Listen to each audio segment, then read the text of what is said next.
Okay, everyone, I've arrived here at lovely Camp Shelby, and just wanted to show you my living space. This is my building, and that one right there is my quarters. And there's air conditioning, I guess, if you can call it that, little units on the back, and it barely works. I just want you to pan over here and show you what the other half lives like. That is staff officers of the major variety, more of the same over there, very nice. And if you're a lieutenant colonel or above, you live way over there. Isn't that lovely? I think there's a golf course back there, probably. Let's go inside and take a look at my room. Number 4. This is On the Road with Jeremy Griffith. Here's my bunk. Because I was on PDSS, I was the last one to get a bunk. There's my locker. Very nice. Little nightstand. Very cool. If you open up the lovely locker, there's my stuff. Uniforms all in a row. Very nice. Living with 4 other Joes of the Captain variety. Captain Gunn, Captain Lundstrom, myself, and one other Joe that I don't know who lives there. And Captain Lunsford lives over there. And there you have it. Okay, this is my editorial of what is life like in Iraq.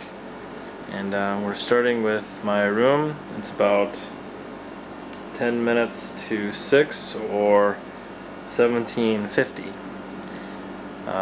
It's still light out.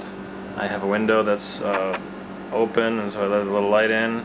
I got electricity. That's my one big bulb, and I got one little bulb that I threw in over there like that. And basically this is my room. One bed. Actually I had 2 beds in here, but I took the other bed apart and I threw the frame and the mattress down below, and so that I would have more space for miscellaneous junk. And of course you can see that junk is everywhere. I've tried to keep it organized in piles. Everything has its assigned pile. It's not marked or anything, it's just everything has a pile. And if it's not in this pile, it's in that pile. And if it's not that pile, then there's another pile somewhere.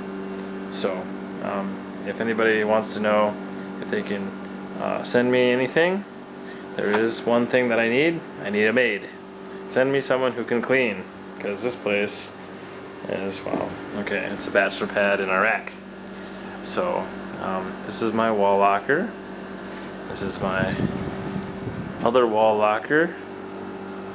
This is the most critical piece of equipment that is in this building, mainly the air conditioner. If this is out, I'm a very unhappy person. It's been off for the last 2 days in the morning. Fortunately for me, that they've been able to get the electricity back. The living areas here is quite large, but the electricity has been out for 2 days and 2 separate mornings, and it's always been back on by the time I get back in. But it's a pain in the butt when you wake up and the electricity's off and it gets warm real fast. I hate that. I love what they've done here. This is some mock wood flooring. This is some kind of a tile.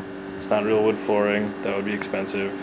It just has that lovely veneer, and of course, no matter what you do with your wood floor, you still have to sweep dirt. I don't know how the dirt gets in here, but it does.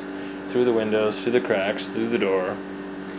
And it just gets everywhere. Dust is my enemy. It's my nemesis. So, this is an interesting door. I love this door. You have to put the key in the lock, like so. And to lock it, you have to turn the key. And it's, of course, locked.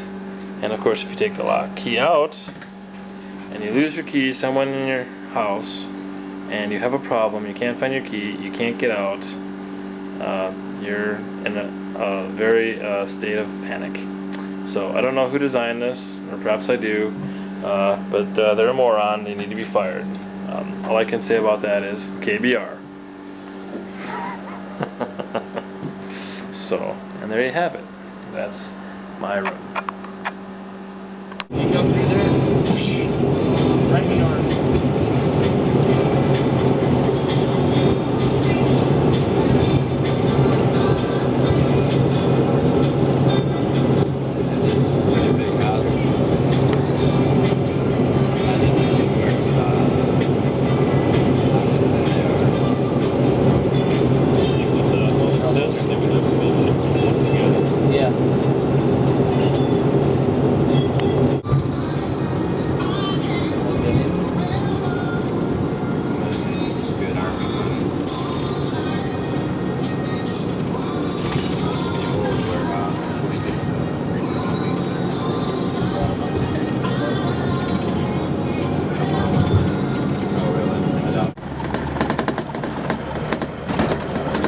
Driving again. I turned the air conditioning off so you can hear a little better.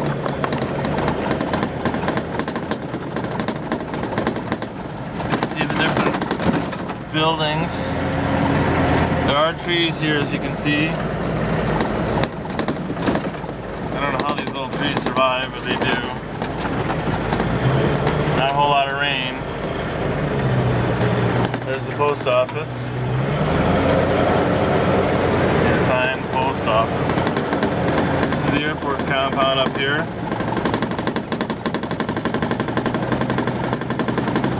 Got Italians on the left and the Air Force on the right.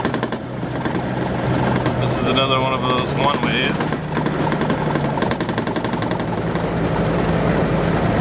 This is what they call a glacis or a glacus. It's paper, heavy paper filled with dirt, and surrounded by a mesh topped with razor wire. Nothing says home like razor wire.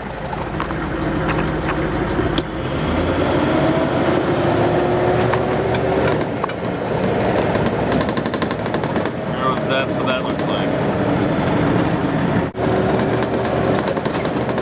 Past the half show. The Air Force operates a entry control point back there, and you're not supposed to film it, even though every entry control point I've ever seen looks the same. I like to drive faster here because it's the only place I can drive fast.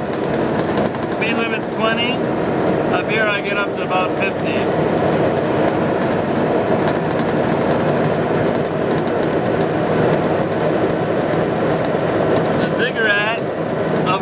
Is to my left. You can't really see it from here. Maybe as we get closer I'll give you a look. See all the dilapidated buildings. This was kind of a military post before, and now we're using it, and the Iraqis will get it back when we're done with it in an improved state. There it is, there's the ziggurat. I don't know if you can see it. Anyway, like I said, there are trees out here. All the convoys come out here, and they set up their march rate, and here's some signs showing that.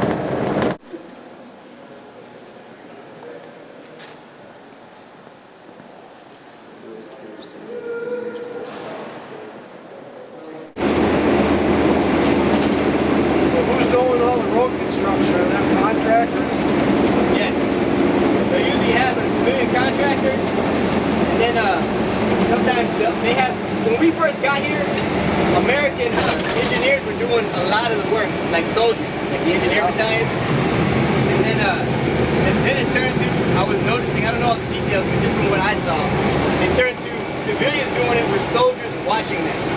Now it's turned a lot more to where you just see a lot of civilians out there doing the work, and they'll actually have, like, there's guards. You used to see a lot of them, Iraqi people that just watch the road. That's all they do. Sometimes they'll come from the neighboring villages because we hold them responsible for anything that happens on their piece of the road. Who are these? Are these Iraqis? These are Italians. You can tell by the feathers on their head because they won't trade. trade those feathers for nothing. I'm trying to give you something. We're about 8 kilometers south of your position. We're going to pass you by 36 first, and then come back down to you first. And then we're probably 25 minutes. But anyway, now you see a lot of civilian engineers out there, road construction crews. They'll have like certain people that have orange vests on. I think they do the same job they've been doing the whole time, and they actually have weapons somewhere held up, or they'll just sit there. And I know I've been with the colonel, and he'll talk to some of these people, like the elders in these areas. If something happens on the road,